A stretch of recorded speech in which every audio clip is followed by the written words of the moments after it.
remember seeing It's a Mad, Mad, Mad, Mad Right. World. Yeah. And I actually just watched it with my kids a few days ago to get ready for this. And some of those scenes could not have been scripted.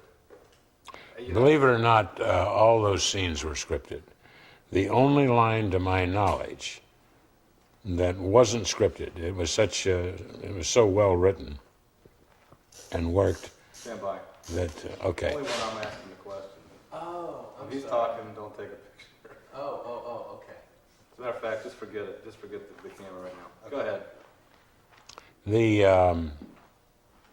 I worked on that, I guess it was close to a year. And the whole show was very tight and certainly well written.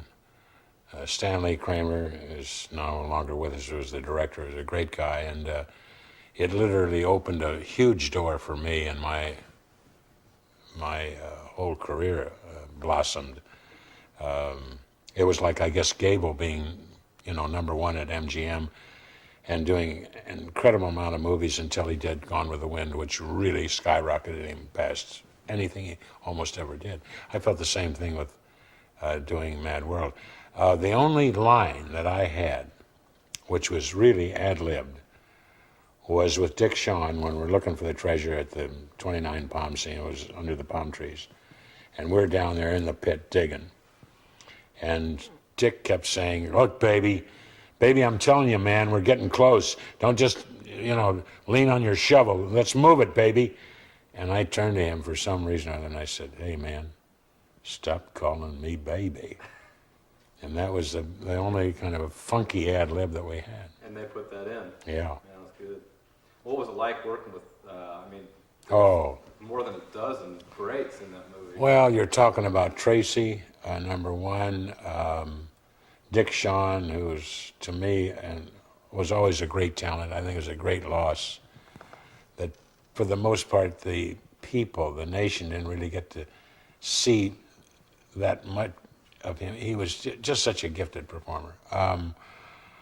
Ethel Merman, Terry Thomas, Milton Berle, and Edie Adams. I'm trying to think, the guy that played Bilko was, I can't think of it right now.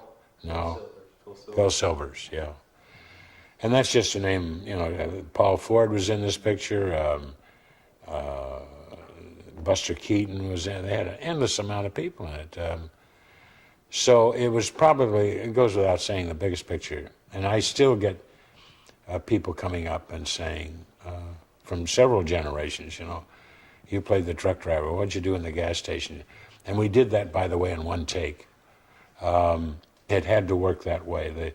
The guys the grips that put that thing together, just something else. And I remember it was interesting because before we shot this thing, Arnold Stang, who was one of the gasoline attendants, had a couple of weeks off, went back to Beverly Hills, and fell in a swimming pool, no less, and broke his arm. So when he came back to shoot the scene in the gas station, he's got his arm covered up, and he's dealing with a broken. I thought, oh my God, if I start, moving on this guy and break his arm again. So I was really uptight about that.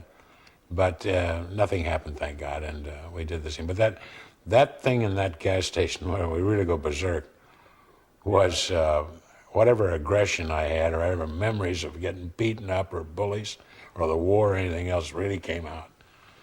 So what was the deal with the Three Stooges? It seemed like they just kind of popped them in there. Yeah. Was that just Well, he took little, cameo. Well, it's like Jack Benny, Jerry Lewis.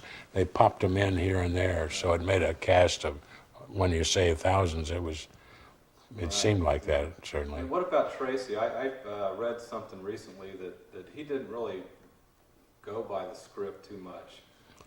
And he just read the script a few days ahead of time and then just came in and did the scene. I